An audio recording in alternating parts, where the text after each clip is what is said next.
I was embarrassed for a long time that I had to live in a friend's basement. I lied to everybody. I told everybody that I sold my home because it was a good price point. It was the top of the market. It was the lowest of the market. I lost so much money. I financially was in ruins, and we're embarrassed by it. So we create facades. Yeah. So I finally dropped the facade.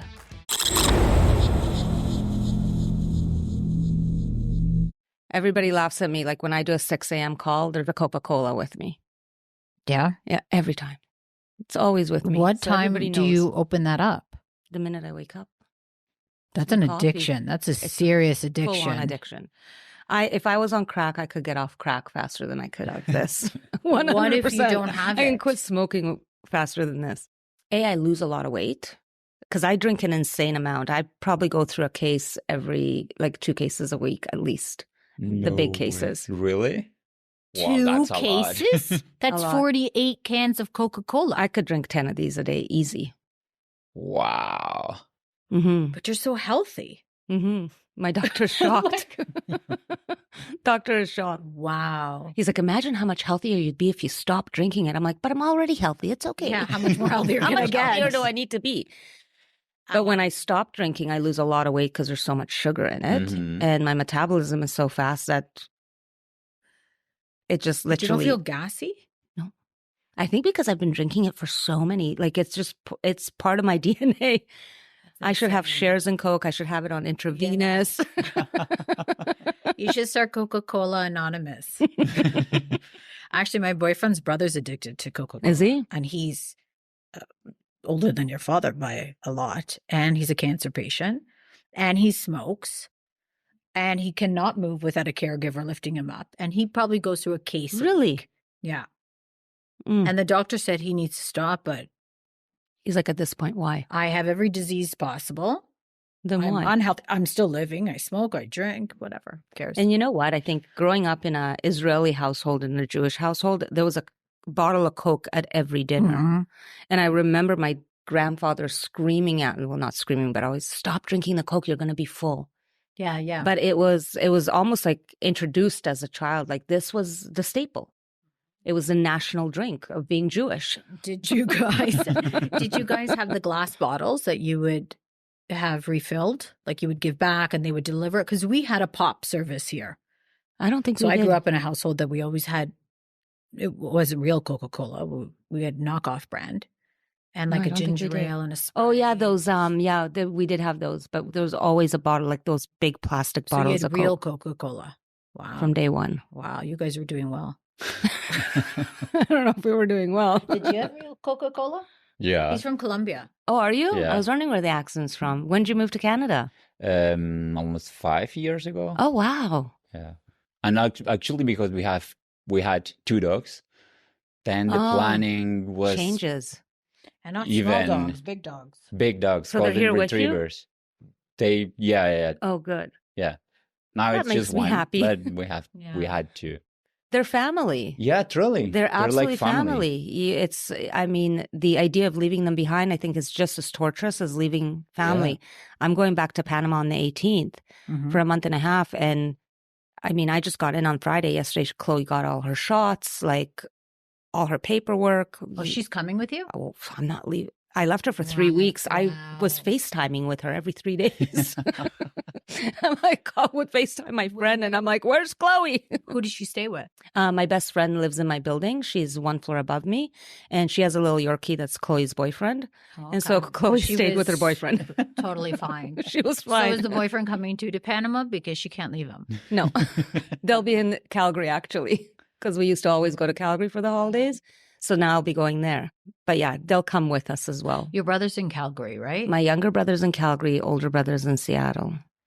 Oh, wow. I didn't know you had 2 brothers. Mm-hmm. And my older brother is 55. The younger one is 49. And 47. That's the one that's in Seattle? The oldest one, the 55, is in Seattle. The youngest one is in Calgary. And they all have boys. So all we have is boys in the family. My parents wanted a girl, so I got a puppy. That's a girl. There you go. There's your granddaughter. It's a granddaughter. It's as good as it's going to get. No babies are coming out of this. One egg's on Viagra. The other one's holding on for dear life. Are you seeing anyone? No, No? no. It's not Very easy. happily. Very happily. It's so funny because my ex-husband is on now dating apps. Oh, is he? And he's like, it's awful. It's so awful. Like, and he's been on dating apps, I think, off and on for the last 3-4 years. And he's like, it's just become It worse. really has. And I think at this age bracket, if I'm being very honest, because I say if you have somebody that you love, hold on to them for dear life. Because at this age bracket, when you've been single for a long time, you are so immersed in your life. Yeah. Right? Like I'm very immersed in my wake up schedule, my going to sleep. Chloe sleeps with me, you know, just everything. Yeah. And so to have somebody come in, it's not that you don't want somebody to come in. It's that it needs to be somebody who the compromise is really the value is there. Because if I love my life, but it's the first time ever that I've loved my life. I didn't love my life before. So having somebody was to implement something that I was missing. Yeah. So for the first time, I'm not missing those things. Yeah. So to have somebody come in, it needs to be a very equal, energetic connection, or else why would I give up everything that I have for me for something that I'm not missing? It would be like an enhancement. Yeah. Right. So I think we get very, very to our detriment, to be honest. Because then we're very picky. We see things that we don't want to see right away, right? We push it away before it comes in. I can appreciate that. Yeah. So to your journey, because you mentioned you love your life now. We met, I think it was 7 years ago. I was trying to calculate it. And at the time, you were a mortgage broker. Yes. And that's how we became connected through the real estate world. A couple of years later, you made a change. Can you sort of walk us through that change and how it happened and why it happened? Absolutely. I was in finance for over 27 years. I started in finance when I was 18, and I loved it for many, many years. I wore many different hats, did many different things, and learned so much and learned from incredible people and really met amazing people in my life. But I went through, and I think, and you know this, I went through a really abusive relationship. And that abusive relationship, I shouldn't say that abusive relationship, but I came out of that relationship in a state that was very different than I walked into it. I walked out a different person. I walked out very meek, no confidence. And what people saw was not really who I was inside. It was really this acting as if that everybody talks about. And I really acted like life was perfect. And I was showering myself with everything that I felt I was missing in things in my life. And I did that for many, many years, probably about 9 years. And I remember my mom, and I'm very open about this. So I remember my mom actually calling me and saying, I think you need to go to a doctor and you need to get on Prozac or something. And I said, I don't need Prozac. I'm fine. And she's like, we are so worried about you. We're worried you're going to do something to yourself. And we're worried we're going to lose you. And she was right, because I had zero appreciation for my life. Looking back, in that moment, I just felt like nothing in life was working for me. There was something more and I couldn't get to it. Everything I did was a major screw up. I just didn't feel like I was succeeding in any single area of my life. I was making good money with work. Money came in. But You're as amazing fast, at what you did. Yeah. And I loved what I did. I loved the people I worked with. But I became unhappy in the work itself. I loved the people. I loved helping them. I loved the connections. I loved seeing people get into homes that they absolutely loved. The relationships with you guys, when you wanted to get somebody into a home and I could get them set up so they could get in, like all that I loved. But it was the behind the scenes that I didn't love anymore. I just wasn't passionate about it. And I found that throughout the years after my relationship, I just wasn't passionate about a lot of things. And it's really because I lost passion for me at the end of the day. And a client of mine phoned me, and her life had completely transformed through self-development and working with Bob Proctor and all these things. And I was really happy for her. And like at the end of the call, she said, so what do you want? And I don't know why, but I broke down. And I started crying because my mom's voice that they're worried about losing me was in my head. I knew that I was slowly kind of fading away in my life. And I was in my 40s. And you didn't know the answer to that I question? didn't know the answer. And all that voice that repeats in your head that says, how did I get here? Mm-hmm. I got myself there, but how did I get here? And that would keep repeating, like, how did I get myself into this position? My finances were completely deteriorated, regardless of how much money I had coming in. It went out and then some.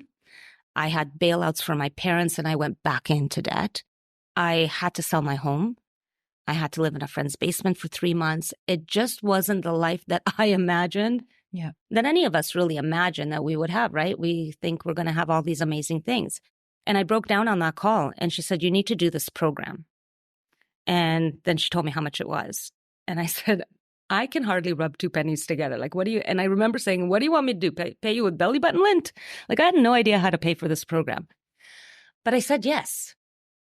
And I literally went and cleared off enough room on a credit card with money I should have been eating to make one payment. Mm-hmm. And I said to her, I don't know how to pay you next month. She said, don't worry about it. It'll work. And I'm like, okay. But I went in and my life completely changed.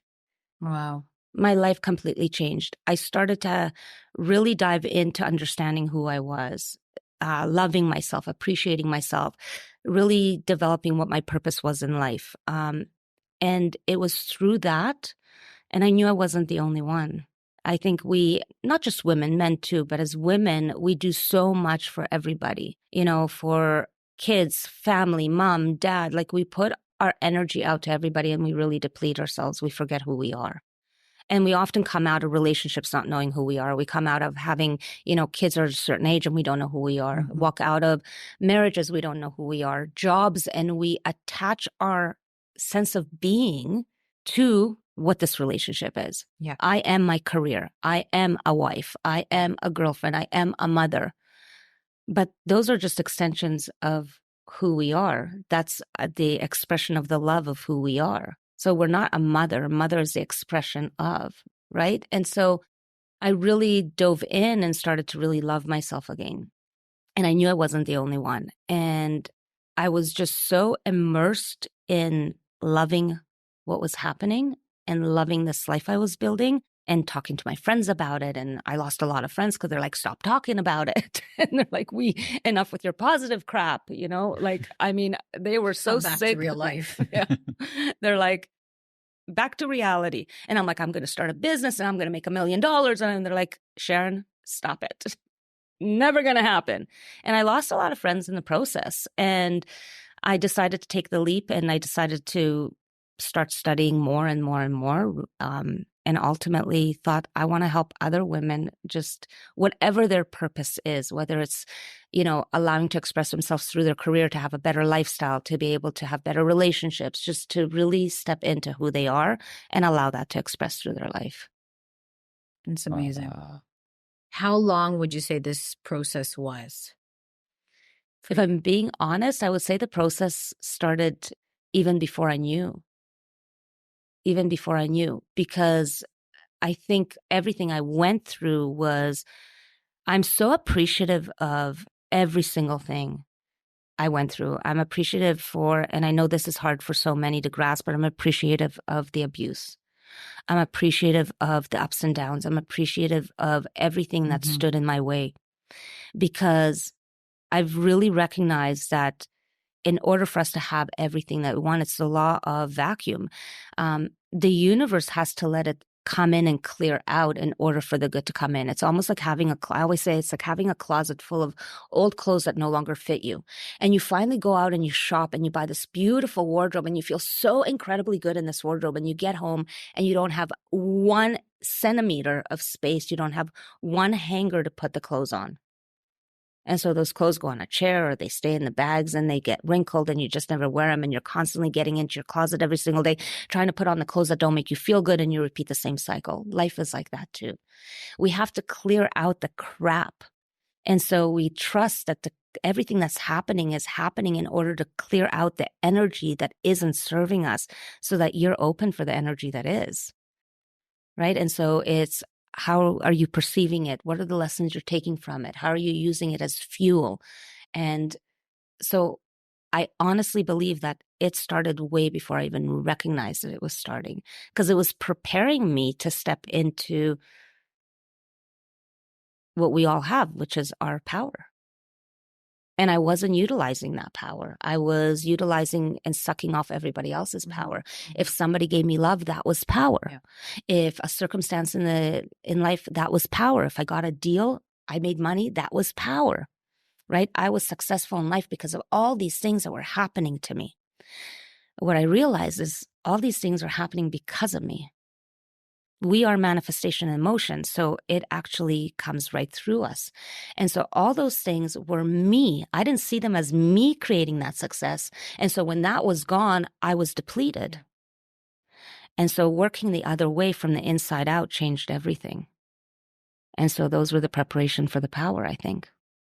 And what was the moment that you became aware, or was there a moment where you realized that there needs to be a change? Was it the conversations that you had with your family, with your mom? Was it a combination of different things? Like, at what point was there a specific time or a situation when you were like, my life needs to change? I need to make a move. I need to make a change. I would say that it was a series of things. It wasn't one thing. It wasn't just waking up one day and saying, I'm making a change today. It was really being so unhappy in the things that were happening. And every single time I'd be like, I want change. And I think we do that often. Yeah. It's like, I want change, but we go back to the old. We don't know how to do it. And it's and scary. That's the thing. Either the unknown is scary. Will I actually be successful? And I remember when I made the leap, and sorry if I'm jumping around, but when I made the leap to make the decision to open up my coaching business, my older brother, who I'm very close to, didn't speak to me for over 5 months. And that was really difficult for me, because putting on those blocks for the noise that's from the outside, especially when it's somebody that you love and trust, we generally kneel to those things. So if somebody that we love doesn't agree with what we're doing, we'll change our pattern. We'll please them because we don't want to rock the boat, and we don't want things to change in that respect. Yeah. We want our life to change, but we don't want the people who love us to change, loving us. And it's not that he didn't love me, but he was so scared for me making this leap. He's like, you've been in the finance industry for so long. You're good at it. You know it. You make good money. He's like, you're throwing everything away. Absolutely. He's like, there's a million coaches. Everybody and their dog wants to be a coach nowadays, which is very true. I mean, everybody's a self-proclaimed guru. Everybody's a coach.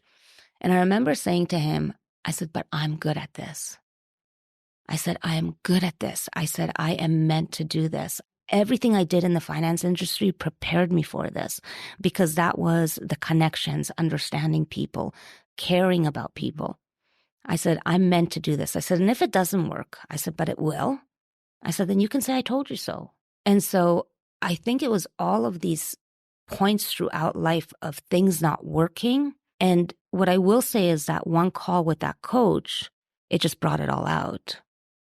Because even that response to your brother, that's not the old Sharon. No. You would have never said something like that. I would have said, you're right. Yeah. I would have kept going, and I would have kept doing. I would have been so scared to do it. And I wouldn't have wanted the friends that I lost, all those things. The old me, I would have pleased them first. I was the person that if you called me at 2 a.m, I would wake up and go get you. And I still am, but not at the detriment of me. Mm-hmm. Before it was at the detriment of me. I would walk away from a deal because somebody needed me. I would literally annihilate my life or escape my life to immerse myself in what somebody else needed in order to make their life better. And I think that's innately who we are as humans. We escape from us, and we will, let me Google that for you. Let me make the call for you. Let me make an appointment for you. Let me do the research for you. We are so good at making others succeed, and we get such pleasure from it. Yet we don't transfer that pleasure and that goodness to doing it for us. And the more we do, the more we can do for others. Yeah. Right. And so I lived very depleted for a long time. And so I think it was just a combination. And then it just all came to the surface. And it was you feel like your back is up against the wall. I either do this or I don't. Do I keep going or do I do something to change it? And if it doesn't work, I figure it out. It's that kind of feeling at the end. It takes such incredible strength to do that. I agree. The reason why we feel this push-pull in our life is because that's the strength that we already own, that we don't recognize that we own. If that strength wasn't there, if you weren't meant to think big, if you weren't meant to have these dreams, if you weren't meant to have this amazing stuff in your life that is bigger, and we're all meant for bigger. We are constantly, without even trying, changing, right? So we are constantly evolving, constantly expanding in this world. If you were not meant for this, you wouldn't see it. You would see it. I wouldn't see it, right? I don't want to be a bobsledder. Oh my God, shoot me. I mean, the idea of tunneling down with a bobsled to my death scares the shit out of me. But somebody else, that excites the crap out of them. That's their vision. You see, if it was my vision, if it was meant for me, I would see it. So everything I see is meant for me. That's the highest version of who you are, the universe, God, spirit, whatever you connect to, all encompassing one. That's speaking through you. You are connected. You are one with. And so you wouldn't see this. Somebody else would. So you have to trust that this power is already in you. And this is why we feel such an intense push-pull in our life, because it's our strength trying to come out and grasp onto something. And it is the version of who we are that's scared, that is trying to hold it back. It's our ego. It's the stories. It's these old beliefs, truths that we've accepted over our life. It's incredible. And when you started this new process, this new life, was it difficult? Was the first client did you have in mind what's that gonna look like? What's gonna be the process? How are you gonna help these people? Do you have something in mind already? Oh my God. I'll tell you the honest truth about this. I think the biggest thing we underestimate is to start a new career is how much goes into a new career. We have these, I always say, one of the biggest faults we have as business owners is our unrealistic expectations holding us back and causing for us to, in air quotes, fail, even though it's not a failure. But we have these unrealistic expectations that we're going to start a business and we saw somebody else make $1 million and therefore that industry can make it. I'm going to make $1 million. And we go on thinking, I had no idea what I was doing. I had no idea how to utilize the online space. I was scared shitless to do it. Is it okay that I'm swearing? Yeah, Okay. of course. We all do. Because I'm a big swearer. The F-bomb is one of my favorites, just so that you know. I was scared shitless to do a video. I remember my first videos, they weren't live. They were me recording myself and my front teeth are broken. And I was like, oh my God, they can see my teeth. Oh my God, they're going to think that I can't afford to do my teeth. Oh my God, my one eye is bigger than the other. They're going to see the eye, those wrinkles. Oh my God, there's a spot on, like my hair isn't right. Like everything was bothering me because we all have these things, how we see ourselves, right? And they were seeing me exactly how I was seeing me. And it would take me hours and hours to do a video because I'd keep recording it. Or record, yes. And then if I couldn't find the right filter, forget it. I mean, they can't see what I really look like. I mean, that can't happen.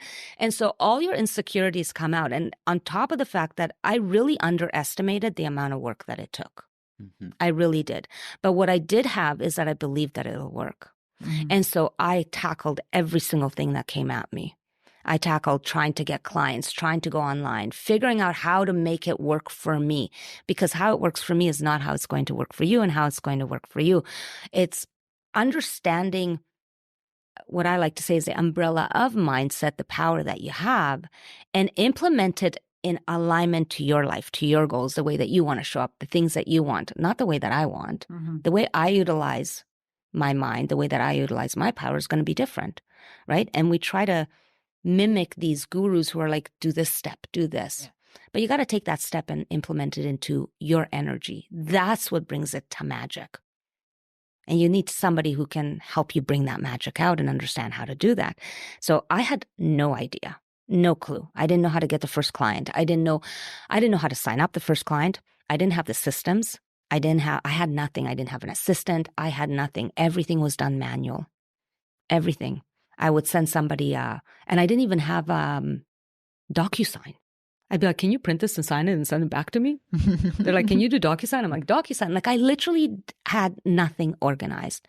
All I knew is that I wanted to do it. And that Were you overwhelmed by that? beyond. Because in your previous business, you had all sorts of systems in place. Yeah, I was completely organized. And I'm very OCD. So to not be organized, and I'm a bit ADD. So to not be organized, I'm all over the place and I'm overwhelmed and the frustration and stress. I mean, I was on anti-anxiety meds for over 14 years. I was on some design, I can't even remember. Anyhow, I was on sleeping pills, anxiety meds for over 14 years. It was a few months after starting this process that I actually went off all of it.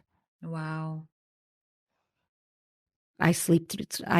Not only do I sleep, I could sleep 24 hours a day. I mean, my mom's always saying, all you want to do is sleep. I love sleeping. I didn't sleep for years. I love sleeping.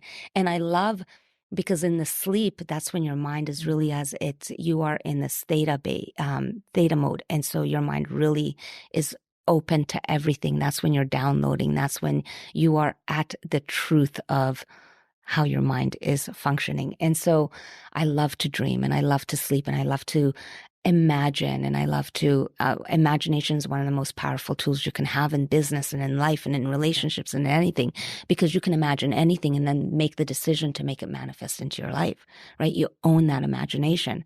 And everything right now, this is all imagination. This has always been reality. And here's what I think is so fascinating about it. This was always reality. This podcast was reality long before you spoke to me about it. It just wasn't my reality until energetically I was in contact, until I opened myself up to these kind of opportunities, right? But it was always reality, which is everything that you desire in one form or another is already in existence in this world. It's already here. It might not be in your view, but it's here. It's attracting it into your view. And so when I first started, nothing was in my view. I literally picked up the phone and called every single person in my cell phone to say, this is a journey I started. I'm a coach. This is what I do. And I'd love you to be on this journey with me. It's so funny that you say it is so deep, or it was so difficult for you being in front of the camera, because I was checking your social media, Instagram, for example, and it was like, wow, she's natural, just creating content and speaking in front of the camera. It's so natural for you right now. And I can imagine it was like a long process, right?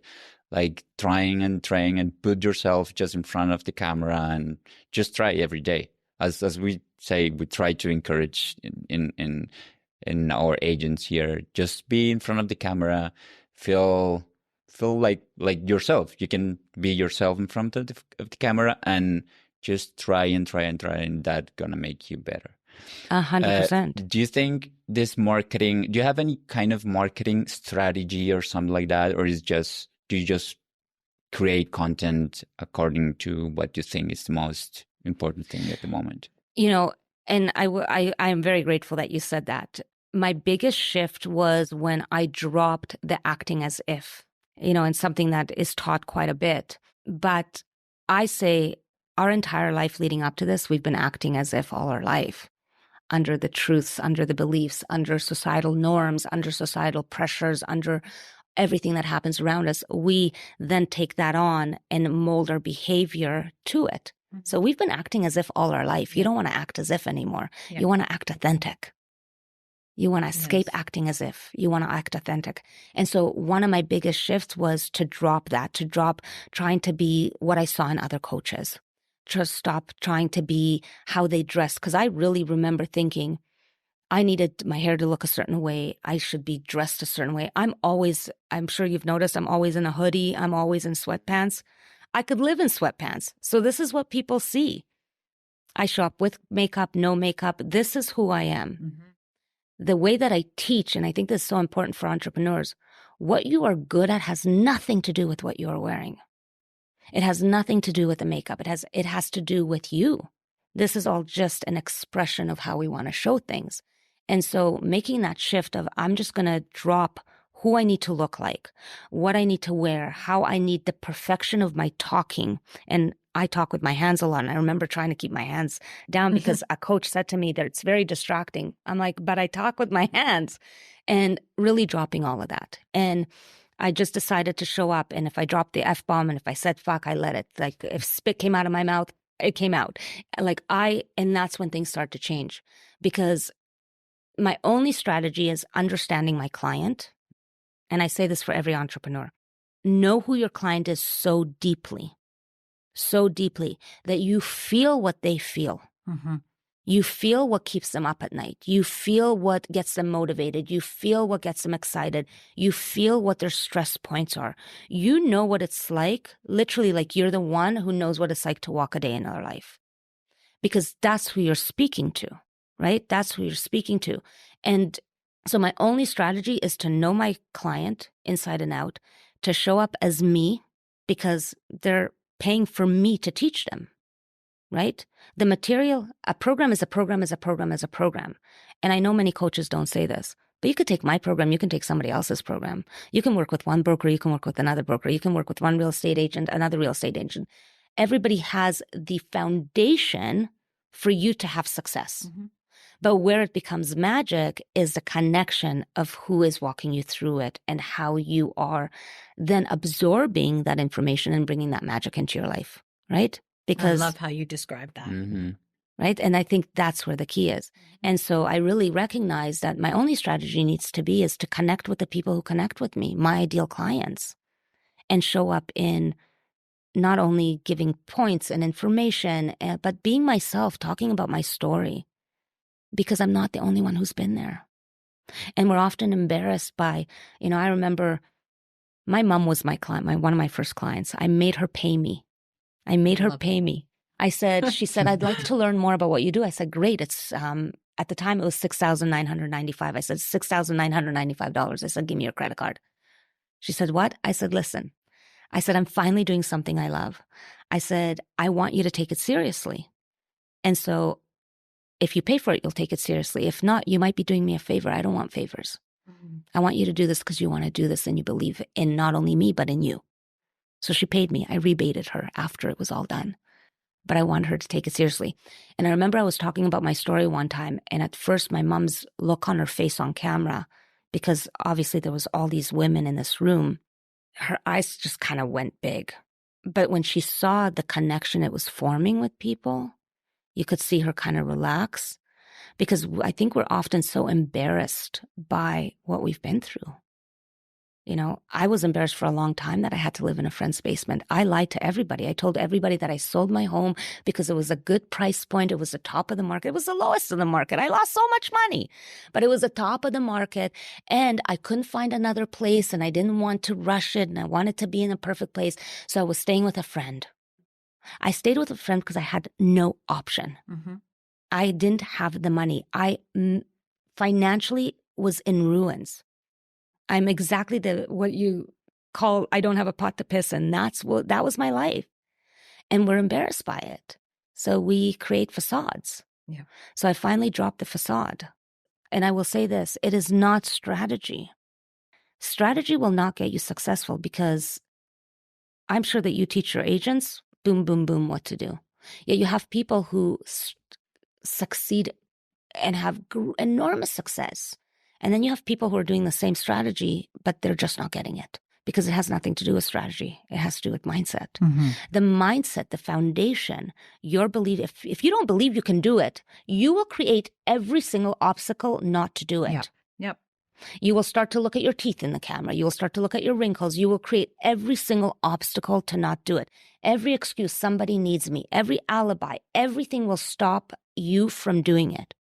If you don't have that belief, if your story isn't the story that is that success, your only job, as far as I am concerned, your only job every single day is to step into the fucking power that is already within you, to allow that to expand. That is your only job. And if you do that, you will succeed, because the strategy takes on a new form.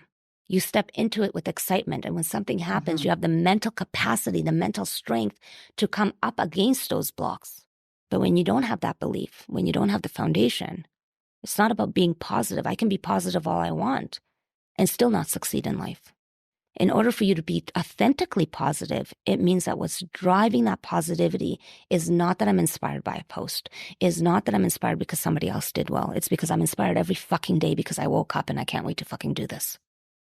That is inner power. And strategy goes a long way when you have that. Strategy without that is steps. Yeah. I hope that answered the question. Yeah, thoroughly. Okay.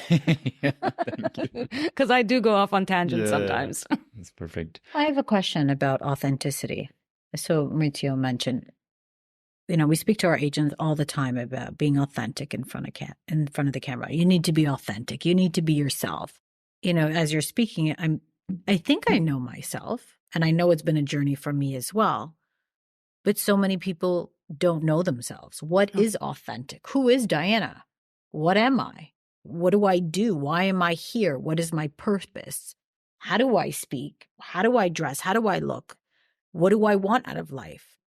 No, not many people know those answers. No. I think a very select few of people on this planet know those answers. I And I agree. think without having those answers, it's really difficult to do anything. Well, I think that's where the scary part comes in, where you muffle the courage that's in you, that's speaking, that's saying, I want change. But because you don't know how to get to that change, you don't know who you are in that change, and you don't know who you are before that change in the process, we don't do it, right? And I think one of the most powerful things is I am, right? It's who am I? I am. I always tell women and men too. I work predominantly with women, but I do work with men as well. And I always say, remember who you are. Remember who you are. It's not who you are being. Remember who you are before. I say we're like a diamond. A diamond in its rough stage. And don't mind the Kleenex. My nose is always running for some reason. A diamond in its rough state is not pretty. It's like encrusted and it's all the hard shelling. And unless you knew it was a diamond, you actually wouldn't recognize it, right? You wouldn't know that this is a diamond. You would think it's a piece of coal or a rock and you would pass right by it. We are exactly like that diamond, exactly like that diamond. And here's why. Because in order to reveal what is already in that diamond, the diamond that is the perfection, the light, the beauty, the glory that everybody is after is in that encasing. You don't add more layers of crap to reveal it. You chip away at the layers. Yes. When you chip away at each layer that's encrusting it, you reveal what was always there. You may not have seen it, but its energy, its power was already there. You didn't need to modify it. You didn't need to change it. It was already there. So I always say, remember who you are. Everything that we have been taught is like a layer of crud. Everything you've accepted as truth because somebody told you were too fat or you were too skinny or not pretty enough, or you have one eye that's wonky, or you shouldn't speak this way, or you have this or you have that. Another layer. Things that happen in society, another layer. Society norms, another layer. What your mom, bless her heart. Listen, my parents did the best they could, and I don't fault them for anything, but the way that they thought is very different than the way I think. But I believe those thoughts because it's how I grew up. This is what you do. Yep. This is how you act. Another layer. And so all these layers now form this facade. We have acted as if all our life. And so when we remove these layers, limiting beliefs are these layers, but it's not about the limiting beliefs. It's what's at the core. It was always there. You're not becoming somebody different. You're not becoming So you have to go through all of these layers. Yeah. One at a time. And we're not willing to because it hurts. And it's work. It is work. It is hard work. It is a different kind of work. It's not labor intensive, but it's inner intensive. And having to face up to demons and traumas and things that you have done such a good job with sloughing off so that you can function. But you're functioning in the energy of those, which is why life looks the way it does. And so we never really see who we are because we're constantly being who we became. And who we are is at the core. And so you have to be willing to ask yourself the hard questions. And start yourself with, I am. And I always say, start with this, I am. What attachment do you give to yourself? So if I was to say, and notice this when you're talking to people, notice this when you talk to your agents, notice this when you talk to friends. When you say, tell me who you are, Well, my name is Sharon. I'm I'm a a mom of coach, two. I'm a right? real estate agent. You got it. Yeah. That's not who you are. It's what you do. Yeah. It's what you do. We don't know who we are because we're not willing to see the energy that has created those things. And so ask yourself, do I attach my self-worth, my self-value, my identity to, right? Embodiment, the acting as if idea, that is identity. So everything that you want in life, money is an identity. Love is an identity. Friendships, an identity. Wealth, identity. Luxury, identity. That's it. The only way you will realize it in life is if you become the identity first. Yeah. And so what is your identity? Is my identity, I am a real estate agent, I am a coach, I am a mom, and be willing to look at what's beneath all that. What makes me happy? If I could do anything I wanted, and this is what's hard for people. Listen, becoming a coach in my mid-40s without financial backing, and I was already in financial turmoil, was not easy. But really ask yourself, if I could do anything in life and success was inevitable, what would make me happy every single day? And where is the joy in my life right now? So what is it about what you do right now that is really joyous? For me, it was connecting with you, right? Meeting you, my clients. It wasn't the back end stuff. It was the interaction of connecting to their dream, learning what they wanted, figuring out how to bring it to them, right? And then seeing it succeed. And that's what I loved. I loved the connections. I loved the helping them. I loved the helping them, to get themselves into a financial position to get to where they wanted to go. Whatever that meant, whether it meant changing things up in their finances, changing things up in their business, whatever it meant, that to me was like a puzzle. So I get to do that full time now in a place where that's all I get to do. Yeah. I mean, how amazing is that? So you got to ask yourself, in my life right now, not is it I love being a mom. What is it about being a mom that you love? You have skills in untapped areas of your life that can be brought into your business, that can be brought into your life, that can enhance your life in ways that you never even fucking imagined. But I'm a mom. Yeah. So I don't transfer the skills that I have as a mom to my business. I don't transfer the skills that I have in relationships and forging relationships and making my friends feel amazing into my business. That's charisma. So if you know how to forge relationships and you know how to create these dynamic relationships and people listen to you, your friends come to you, you can transfer that skill to your business so your clients are more attracted to you. They come to you. You got to harness the power and start to ask yourself, where are my skills? What am I good at? What do I love? What brings light to me? What do I feel that flutter inside? But also know what isn't working. Mm-hmm. Be willing to look at the shit. Because if we don't look at the shit is always going to be there. Yeah. You don't pick up the poop is going to stay on the ground. You got to pick it up. So you got to be willing to clear out the shit. And this I think is big. Guilt, shame, embarrassment, all those things. Be willing to be unapologetic about this is my life. Unapologetic about it. I might piss off a couple people. I might piss off many people. But they're not waking up and going to sleep with me every single night. They're not paying my bills. And when push comes to shove, if I went to them and said I needed $100,000 right now to bail me out, they probably wouldn't. No. Just because I would do it doesn't mean they would do it. This is my life. Be unapologetic. This is your life. Whether you've got 5 years left, 10 years left. I have clients who are 72 years old. I don't care how much time you have left on this earth. It is your responsibility to create what you want because nobody else will bring it to you. They're creating from a perception of what they want. Therefore, it will never align to yours. Yeah. I think this is so powerful. Oh, I'm so glad. Yeah. Yeah. And I think very we good. all need to be reminded of that this is our life. Absolutely. And it's only one. Yeah. We can't mess this one up and hope that the next one's going to be better. Mhm. 100%. There's only one. 100%. And everything that we think has messed up, it wasn't messing up. Yep. It wasn't. Anything that you've gone through, and I will say this with my whole heart, it doesn't matter what you've done. It doesn't matter what happened. It doesn't matter where you come from. It doesn't matter where you were born. It doesn't matter who your parents were. It doesn't matter. It doesn't matter. It doesn't matter. And I don't say that in a rude way. I say it because the only thing, and first of all, time is an illusion.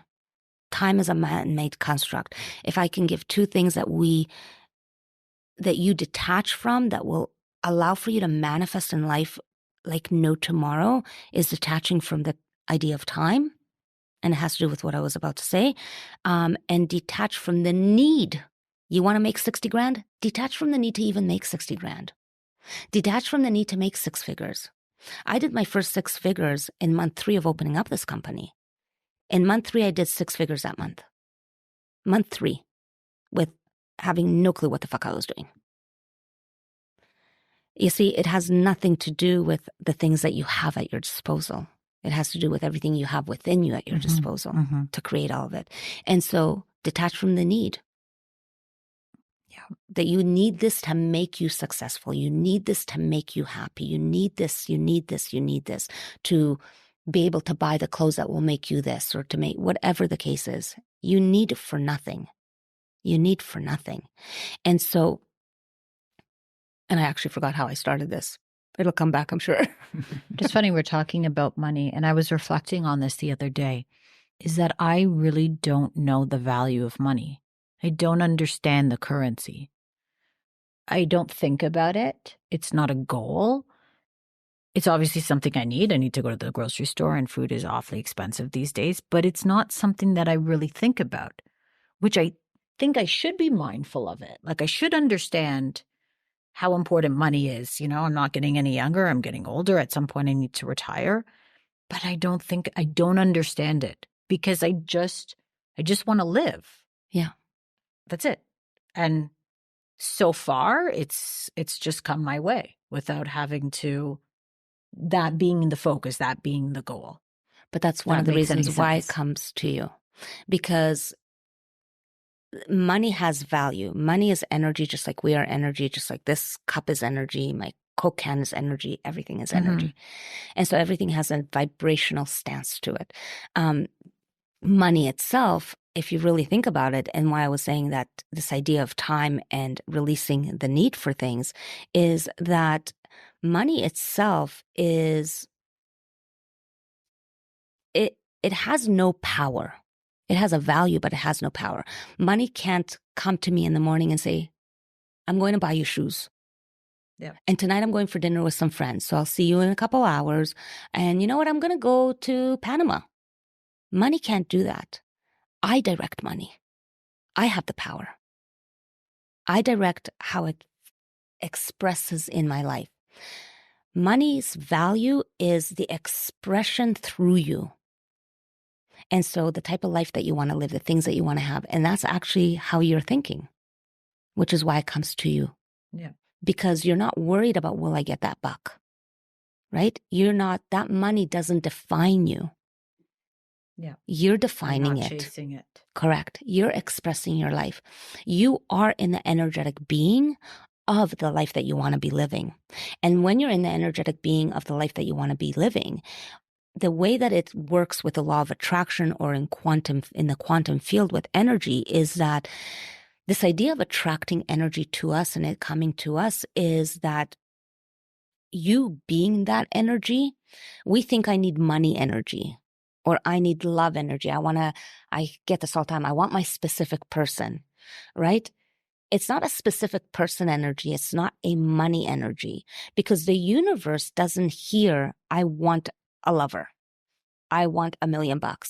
The universe hears the energy of who you are with the abundance of money, whether it's $1 or $1 million, or doesn't know the difference. It just knows the energy of abundance or the energy of lack, right? So lack, limitation, or prosperity and promise. And so when I'm in that energy, it's not that specifically money comes to me. It's that anything in this universe that is that at that oscillating energetic vibration comes to me. So all of a sudden you notice that an opportunity comes.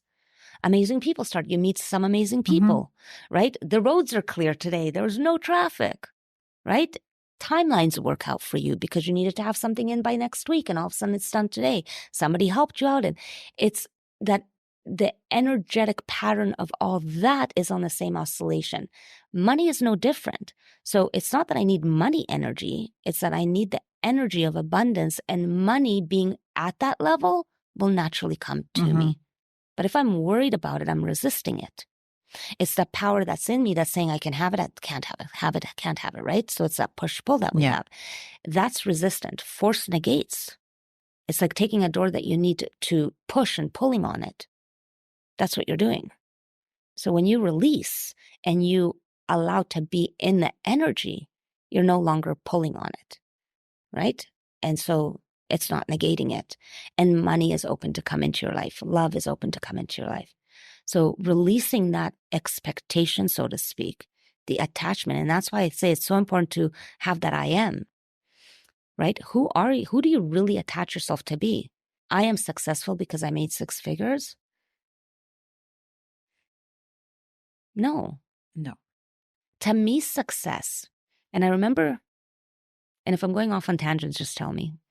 But I remember a coach saying to me, you need to show, and this goes back to what you were saying about social media, you need to show the life more. Show the bags, show the car, show the this, show the that, because that's what people want to see. They want to see that they can live the life you want to live, you're living, the success you've created. And I actually tried it, and it was so inauthentic for me because I live in sweatpants. I live walking Chloe. To me, success is having I know I can do anything that I want. That's freedom. That's success. And so me getting up and wearing my sweatshirt and walking Chloe and doing whatever I want, that's success. It may not look like your version. I used to think that I'd want to have the laptop lifestyle, be at the pool like all those other gurus, and realtor life. Yeah. And jet setting and all that. I love traveling. I love the opportunity that I have to travel. But my comfort and my success comes from waking up knowing. I know I can, but I can do it in any way I want. So my life might not look successful to you, but it is to me. You have to define your own life's success and step into that energy, right? So this I am of what you're attaching yourself to, you could be attaching yourself to something that isn't even for you, which is why it feels like such fucking resistance, right? So that's where a lot of honesty and being unapologetic. And I remember actually thinking, they're not going to think I'm successful because I'm in my sweatshirt all the time. Dropping that was the biggest thing I could do because it doesn't matter. No. It doesn't matter. Just it matters. A shell. Correct. It's just I'm a shell. resonating so much with everything that you're saying. Oh, I'm so glad. And I hope great. that everybody else does. Yeah.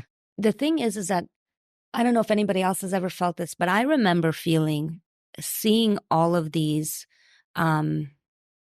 coaches succeed and even other mortgage brokers succeed and just people in the industry I was in succeed, and having this little story, this little voice in my head saying that somehow that was meant for them, but I'm not the same. And we all have that kind of dialogue to some extent, I think. I wasn't the same. I didn't look like her. I didn't speak like her. I didn't dress like her. I didn't have the lifestyle like her. So somehow that success was not for me. Defining it on my terms, defining it on your terms, success is, what word do I want to use here? Success is, it's not set in stone. You've got to define it for you and go after that because it is available for you. Yeah. I think I've felt it recently in the last couple of months.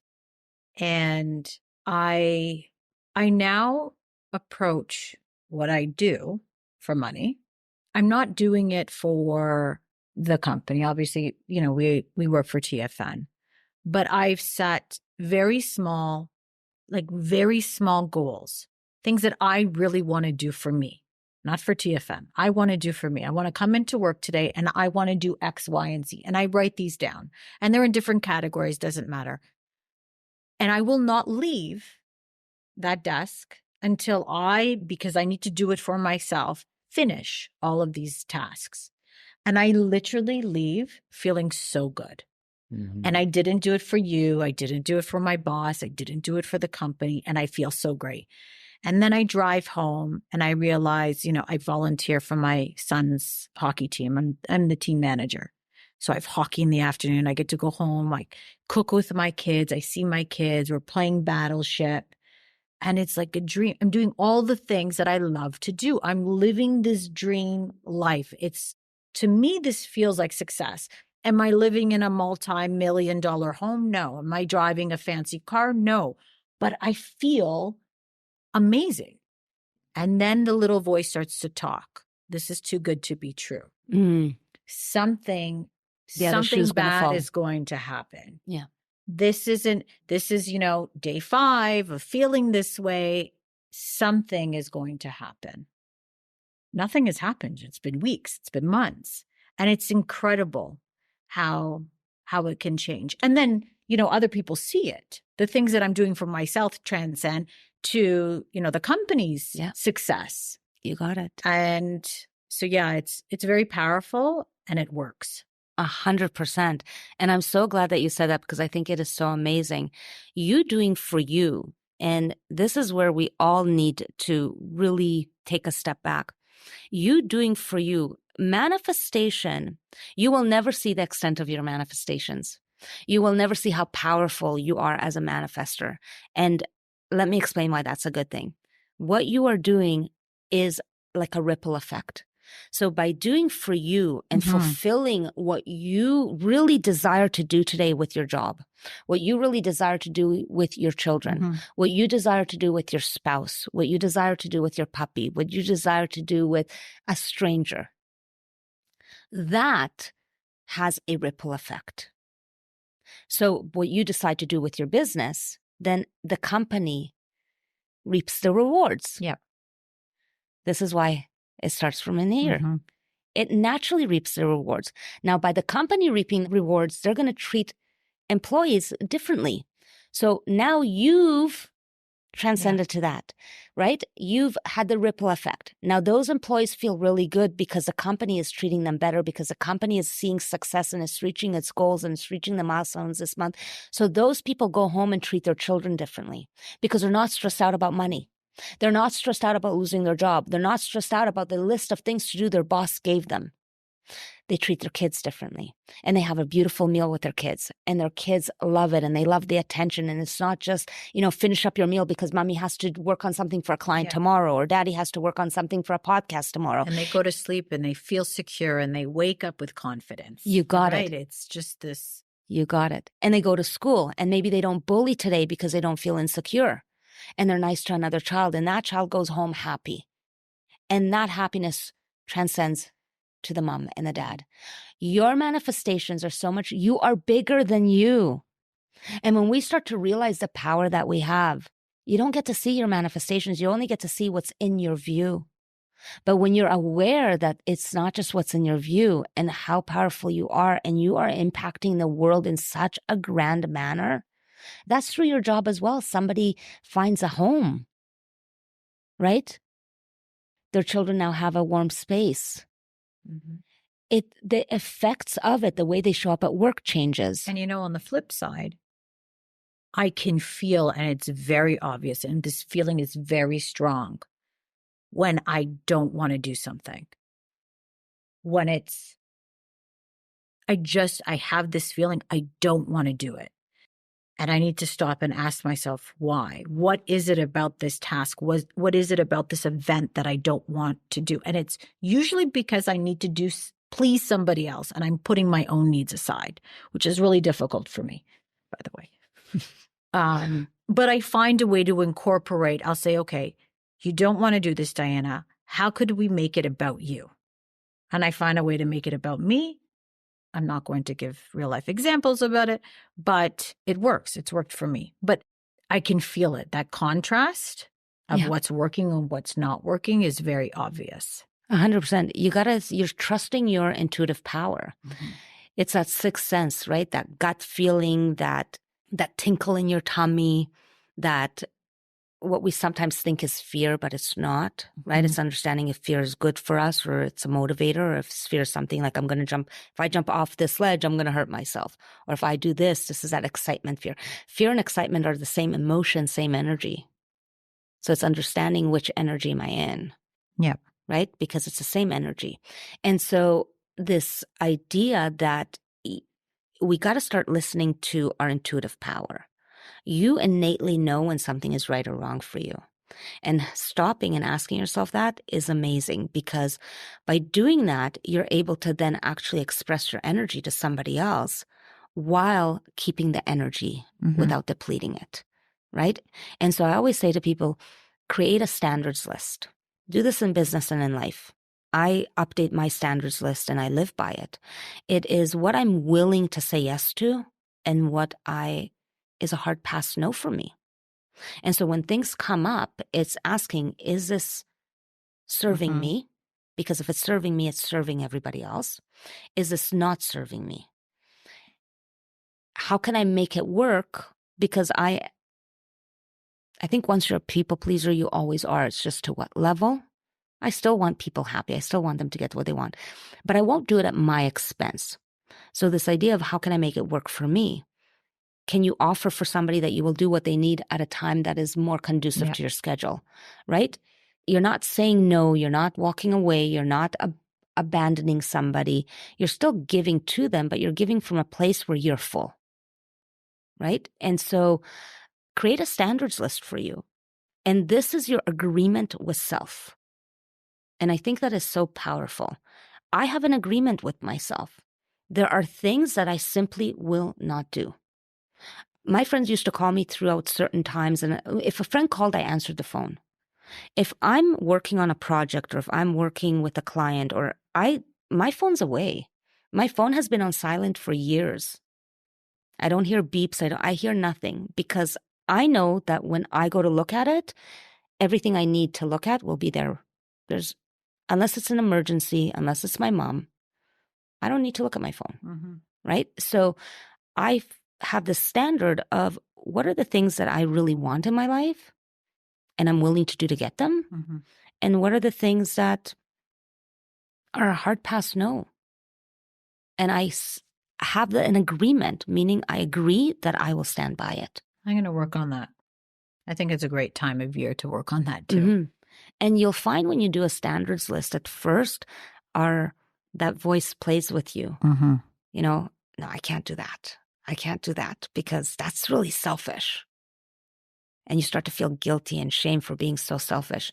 You need to be selfish in life. Selfish isn't a bad thing. Selfish means loving yourself enough to give yourself everything you need so that you're in a place to be able to radiate and make the impact that you want in your life. That's what selfish is. I love being selfish. You should be selfish. This was amazing, Sharon. Thank you for all of your insight. This was great. How do people get a hold of you if they want to take this journey or take the first step? Well, they can follow me on Instagram. I'm very active on TikTok doing videos. Okay. Just because it's a way I find the videos just is giving information rather than a post. And it's fun. And I love connecting with people that way and answering questions and things of that nature. You can also, on my TikTok and on my Instagram, there's a link in the main bio. In there, you can also book a call if you want to just do a quick strategy call and see kind of what direction is right for you. Because I think often we want change. We don't know the direction. And I know that most coaches will say, get into a program. Now, I believe in getting in the room. I believe in getting into programs that help you. But it's not just about that. It's really stepping in where you are right now. And you might not be at this level of a program, right? You might be at as a smaller step. So it's about is this the right time for you? How do you set it up? And if it's not the right time for you, how do you organize so that you can get to where you want to go, right? Because there's so many options out there. And awareness is probably one of the first steps. And that takes some time too. 100%. And I'd like to say it's like a radio station. You know, when you turn the radio station and it kind of, you get that crinkle and then all of a sudden your awareness is like that too. It's always there. You are always aware. It's tuning in to the capacity that you have so that you're thinking on a conscious level. Because we don't think consciously. I mean, think about how many times you wake up in the morning and by the time you've left the house, it's like breakfast was done, you brushed your teeth, you washed your hair, right? Like it's autopilot. You don't need to think about that stuff. And as you're driving to work, you've done this way so many times. You're daydreaming, you're listening to music, you're talking on the phone. And instinctually, you know which road to take to get to where you are. We're not consciously aware of the things that we do throughout the day. We literally live on so much of our life in autopilot, which leaves so much room within our day for us to be intentional. So funny what you're describing. I left work the other day and I was thinking about all kinds of things I needed to do that night. And all of a sudden I hit Dufferin, which is not a street I usually go. I never go this direction. I usually go up to Rutherford. And I'm like, how did I get to Dufferin? Why did I make these turns? Like, how did I do not remember making a right, making a left, and I'm sitting at this intersection. Anyhow, I went home, but it was crazy. Because we are on autopilot, right? It's like this part of you just goes, right? Your mind's like a GPS, so it knows where it's going. If you give it direction, and I think this is a really powerful thing. If you give your mind direction, just like you put into the GPS, it will figure out a way to get you there. Yeah. If you allow it. In the same way that when we are on the road, there's roadside construction and there's blockages, right? We put those roadside constructions in, we put in those blockages, we put all this stuff in. But again, the reason why we're feeling this push-pull is because you're actually trying to get to the destination. And don't be so hard on yourself. I know I berated myself nonstop for things that weren't working. And be really open to forgiving yourself. It doesn't matter where you started or where you were. Everything was always created in the now. The only thing you have available for you is now. So the past is irrelevant. The future is irrelevant because the future is also a now. So what you do now, what I'm experiencing today in the now, I created a year ago in a now. There's no past, there's no future, there's now. Always it's a now. All together, past, future, present. It's how we are connecting to it. So you have always created in the now. The future was created in the now. The past was created in the now. It was created in a moment now where you created something, and therefore it was made manifest into life. And now you're experiencing it. But it was created in the now. And so it doesn't matter what happened yesterday. It doesn't matter if you have a negative balance in your bank account. It doesn't matter if you have debt. It doesn't matter because that was created in the now, which means that right now, your most powerful moment is to create in the now. You get to pay it in the now. Yes, that's what they'll say to me. You get to pay it in the now. now. Mrs. Quinn, you can pay it in the now. But you can create more money in the now to pay it off easier. It's amazing. Thank you, Sharon. This You're is welcome. great. Thank you.